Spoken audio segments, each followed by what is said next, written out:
Not really. I don't mind being violent. What I do mind is people being violent to me. Oh dear, I'm terribly sorry. The facelifted MG5. Does this answer some of the criticisms that people had when this car was first launched 2 years ago? Or is it a dismal failure? Let's find out, shall we? MG, let's go.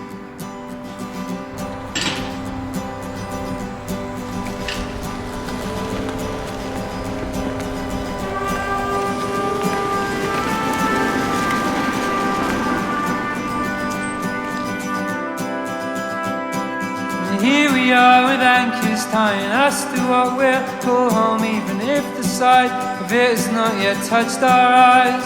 And here we are and we're together, even if we are apart. And we're together when we're together. Something big is happening among us. It's not as if we don't have to deal with our shortcomings. It's not as if we don't have to wipe away the tears. So welcome once again to the West Midlands and the 2023 MG5 EV Trophy. This car costs in Arctic white, although might as well be in the Arctic today because it is 1 degree centigrade. This car costs £33,495. Now, if you are familiar perhaps with the previous MG5 that came out almost exactly 2 years ago, and of course we have had numerous examples of that on the channel, you'll think, that sounds a bit expensive. Why should I buy this new one when the old one was a lot cheaper? Well, there are some reasons to that. First of which is that the government plug-in car grant doesn't exist anymore. That was up to sort of £2,500 at times. And that's made quite a big difference actually, really, to the price of electric cars, including this new MG5. The other thing that's happened is that this car gives you a lot more equipment than the previous one. Now, of course, the long-range model that came out in 2021, I was very blessed to attend a press launch of that car as a guest at a Planet Auto YouTube channel. That was in Grid Serve in Essex in July 2021. That included MG Pilot and a few other things as well. But the launch model, which had only a 211-mile range on the WLTP cycle, that included a few more things and boosted the range to 251 miles from the WLTP cycle. Also included the MG Pilot and a few other things, but now the cost of that car, even in top spec, was I think under £30,000. Why has this car gone up to £33,500 with this Arctic white paint? Well, headlamps have got better. You get more equipment in here. The upholstery's better. The improved look of the car is the main thing. We've got nicer alloy wheels as well. And of course, the most important thing of all, the roof rails are now functional. They are now functional roof rails, and they're rated up to 75 kilograms. After everybody sort of complained that they were, you know, decorative only, or they weren't used or anything, there was some kind of type approval problems with that. But I'm pleased to say that they are now completely functional and rated for sort of proper loads. Also, the car's now rated for 500 kilograms of towing capacity, which is excellent. The motor remains as before. It's got 153 brake horsepower, but PS figure is slightly higher, and 0 to 60 takes under 8 seconds. I'm just driving around here in economy mode, and with the regen braking set to maximum, because that's the way that I drive, and it's very relaxing. Even on today, now bear in mind it's 1 degree centigrade, it says I've got 54% battery, and I've got a range of 106 miles. That's pretty good. Now, the Trophy model, which is the one we're driving today, there is an SE model that's priced at £30,995, which gets less equipment than this. You don't get heated seats, and you don't get full climate control in that, amongst other things. This car is actually rated only at 235 miles of WLTP range. I don't know quite why that is. I think it's something to do with the wheels. We've got 17-inch alloy wheels on this car, which look really good actually. The SE model doesn't have those, and so you can save a bit of money if you want to by going for a little bit less equipment and you know, smaller alloy wheels and things like that. If you want to, that's you know, perfectly fine. I'm quite comfortable though. We've got heated seats in this car as well, which is fantastic. I do like nice heated seats. It'd be nice to have a heated steering wheel as well, but never mind. So from a domestic wall box, the car will charge in 9 hours, and 0 to 80% on a 100 kilowatt charger is about 40 minutes. The charging rate though is only 78 kilowatts. It's not the full 100. I don't know quite why that is, but there we go. Battery size in this car is 61.1 kilowatt hours. It is just very, very relaxing to drive. I had a launch type one of these in June 2021, which I had for a week from MG Motors UK, and I drove all over the place in it.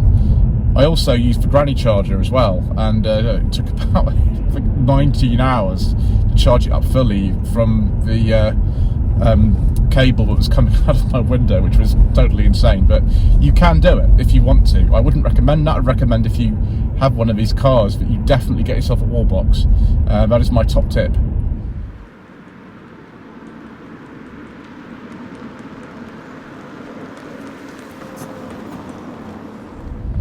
So we're in the eco mode at the moment. The steering's very light. We're just in a 30-mile limit here, so we can't go too crazy. But I have driven these cars quite fast. We have gone very fast in the sport mode. Obviously, we are moderate drivers on this channel, and we don't tend to use too much of that. But in this eco mode, with the full regen braking on, it's not quite one pedal driving. It's close to one pedal driving, but it's not quite that. As I'm coming to a stop at these lights, I'm still having to actually brake a little bit to come to a complete halt, which is a little bit annoying. So like a Nissan Leaf wouldn't do that. If you were in the e-pedal mode, you actually would just use one pedal, but it is quite normal, and most electric cars have to do a little bit of this. The car will also creep a little bit. It's just creeping at the moment. Although I should keep my hands on the wheel, shouldn't I? Bet you that would be better. So the efficiency of this car is 3.6 miles per kilowatt hour on the WLTP cycle, and actually if you've got the SE version you can get up to 334 miles of electric range in the city. This trophy model is a little bit less than that, but I think that's quite impressive. I can't believe that it's showing 53% and 102 miles. So the overall range of this car in the winter at 1 degree centigrade would be over 200 miles. We all know that electric cars have their range affected greatly during the winter months, and of course this is no exception to that. But actually it looks like the battery meter in here is quite realistic. Overall it's very relaxed to drive. We've got electric heated seats in this car. One thing I would say, the driving is a little bit weird. The pedal for the accelerator doesn't quite feel like it's in the right place for me, and also the footrest on the left, it's far too far forward. It's far too far towards the driver's seat, so my left leg is on the footrest, but it's sort of bent. Obviously there's no clutch pedal in this. You can't get a manual one of these because it's an electric car with a 1-speed drive. But I don't know why the footrest has to be so far this way. It's not very comfortable for me, but that's a minor detail really.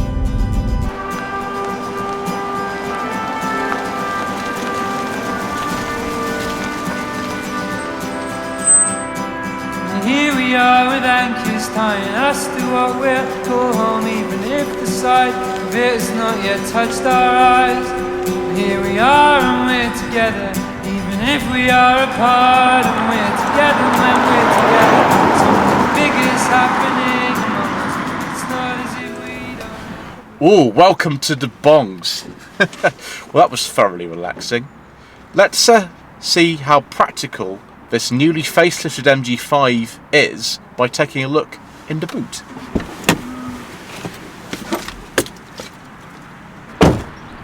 One thing you'll see straight away with this newly facelifted car is these new 17-inch alloy wheels on this trophy model. Unfortunately, because of the time of year and that this is a white car, Arctic white, you don't have to go very far, as you can see, without getting stuff all over it. afraid that's just the way that it is. I would probably go for a darker colour if it were me, just to hide a bit of that, but other colours of course are available. So if we go around to the back of the car, these lights are slightly different. LED tail lights now, I think, fully on this car. Got the same 464 litres of space if you load up to this load blind. If you load to the roof, it's about 578, I think. This is an adjustable height floor. This is actually the low position. I'll put it into the high position. It's not a massive difference, but if you're doing something like sliding suitcases in here or folding the seats, that will be better. If we lift up the floor, we can see we haven't got a spare wheel, which, you know, I would personally really prefer one. But this just seems to be the way cars are going these days. You've got the tyre inflation kit in there and a warning triangle. Also got Mr. Frank's excellent selection of books in here, which fits nicely into that pocket actually. On the other side of here we've got the 3-pin cable, this what we call the granny cable, which I have used in an MG5 before, with this 61.1 kilowatt hour battery. That is going to take an awfully long time to charge this car up, probably about a day. So I recommend you, if you buy one of these cars, as I've already said, that you get yourself a home wall box. One thing people will probably say to me is that this is not an electric boot. Well, a lot of people don't like electric boots. They do take quite a while to open, and it's pretty easy to open and close this. It's not really a problem. I mean, you know, so if you can do it with one hand, you're doing quite well. There we go, one hand. One thing that I've noticed about this particular car though is that the reversing camera gets very, very dirty very, very easily, and it's not even the best quality on this car for some reason. I think that's a little bit of a disadvantage with this particular car. Maybe you just use the parking sensors to park, but with this very nice 360-degree camera setup, I think they probably could have done a little bit better with this.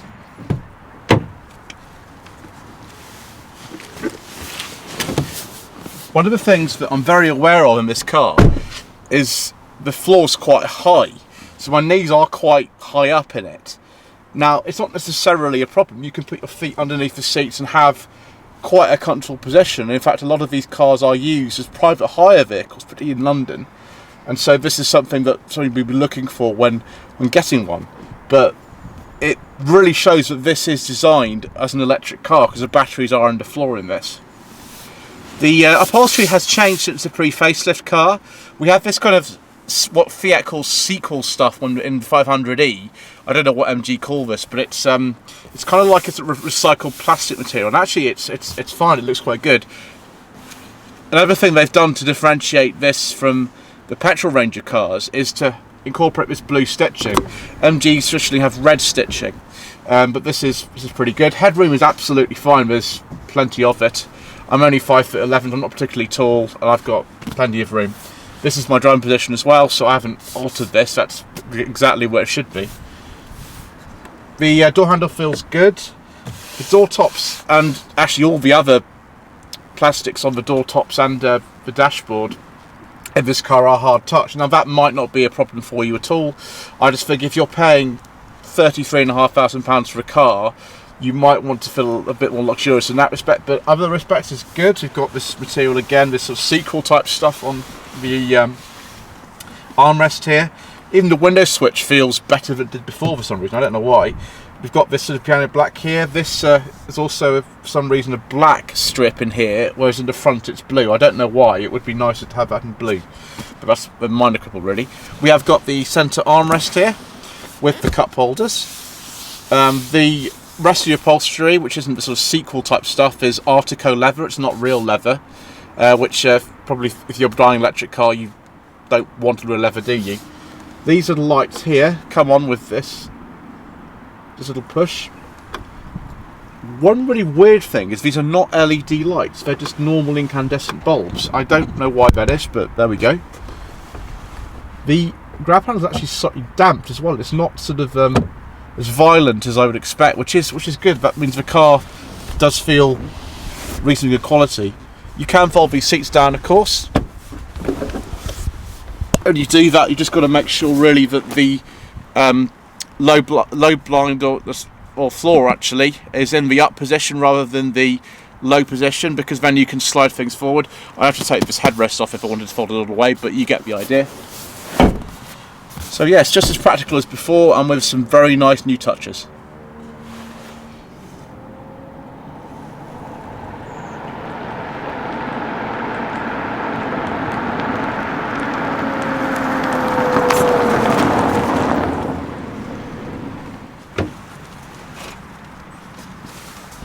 Rather like in the back, the floor of this car is also quite high in the front. For a normal sized estate car like this, you do sit quite high. This seat is on quite a low setting as well. You'll notice in the back as well that we've actually got tinted windows.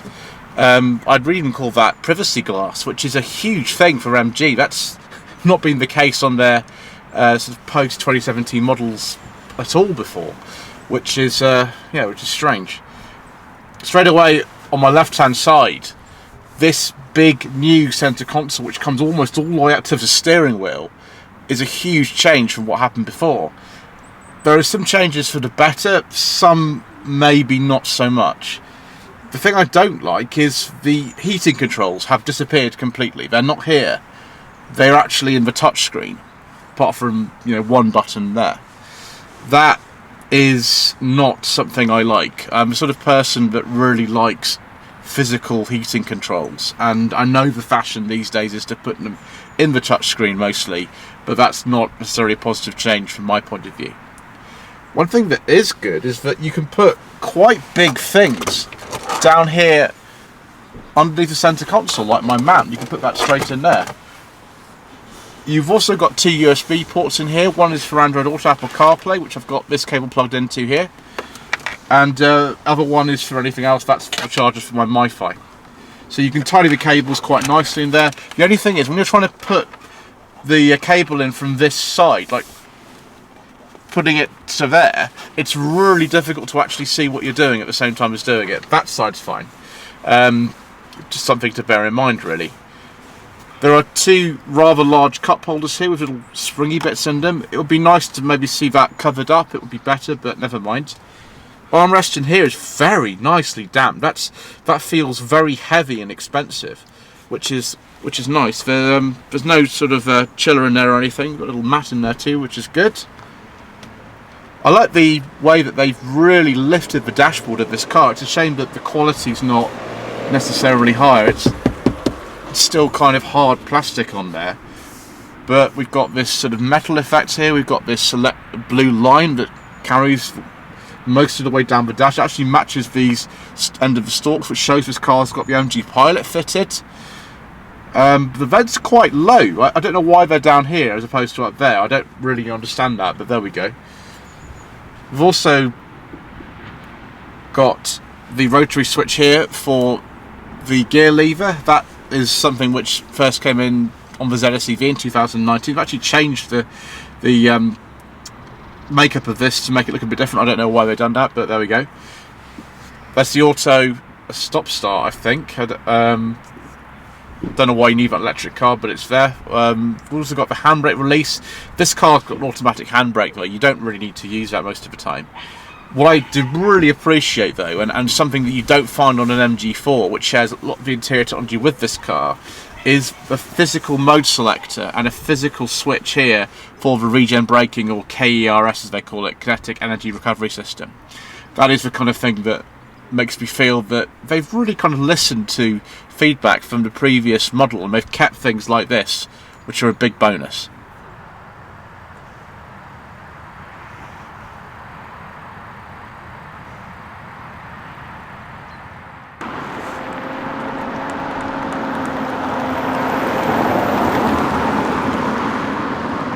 Going to switch the car on now.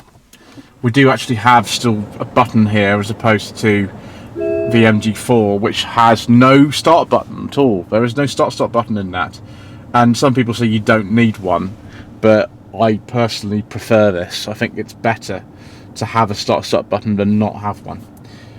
The steering wheel and these stalks, well, they are very familiar to a lot of people who've driven MG's sort of post 2017 cars. The steering wheel is straight out of an MG ZS.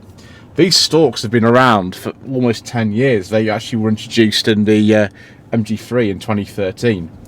If we look at the right hand display here, which is a 7-inch display, we can see it's quite easy to cycle through the menus using these physical buttons on here. We can look at the energy flow, we can look at the tyre pressures. This car actually has a connection to a smartphone as well. You can actually preheat the car, you can pre-cool the car, you can see the tyre pressures and things like that on all your mobile phone. You need to bind it to the car first, but that's quite handy. It wasn't available, I don't think, on the car when it came out 2 years ago. Have a look here at the motor speed, very detailed electric information. State of charge, the 12-volt battery is good. Go back to the top here as well and see that we have done 64 miles. I think that's since the last charge.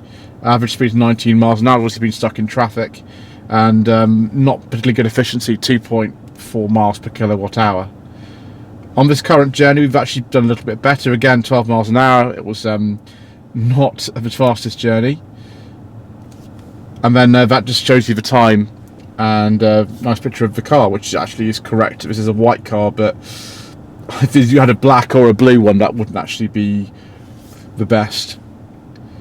So we've got the power meter on here. If I was to rev the car up, rev it up because it's an electric, then it would show the speed and also the power and reserve. If you are on regen braking, that actually is a minus figure. But if you're very fond of the, I don't know, the sport mode or something like that, then you'll be up in the sort of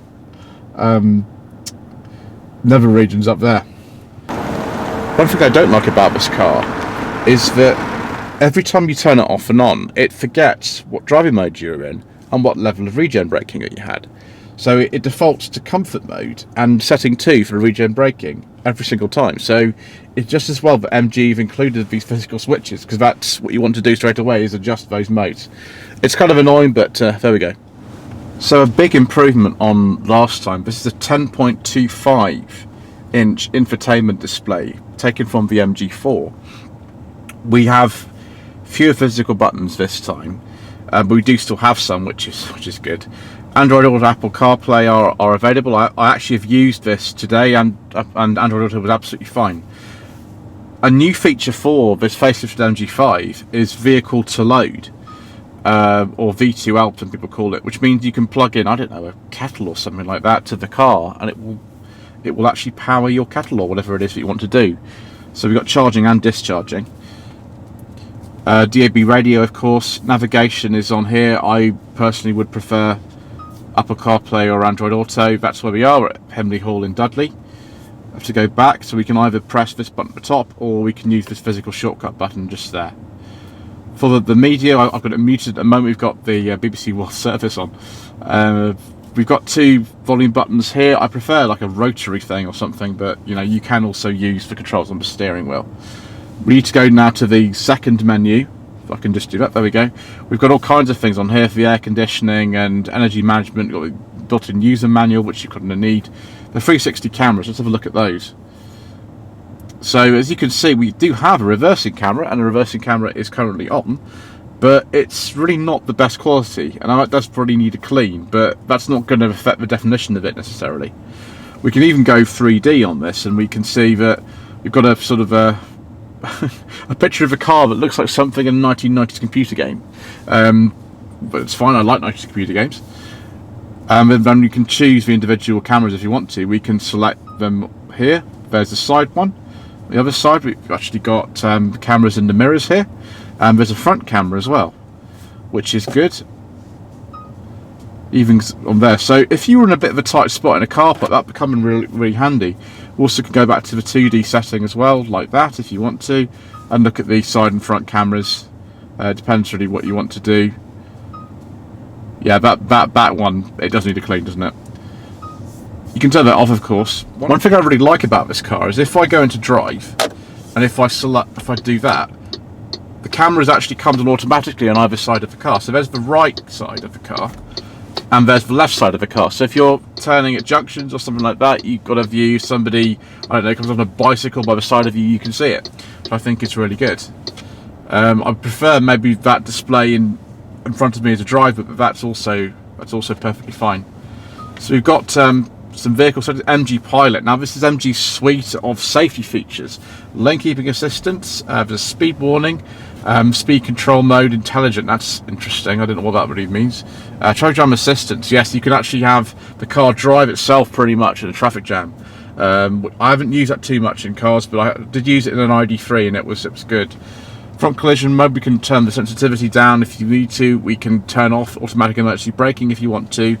We can even heat the battery during driving, so if on a cold day like today, that would help with the charging.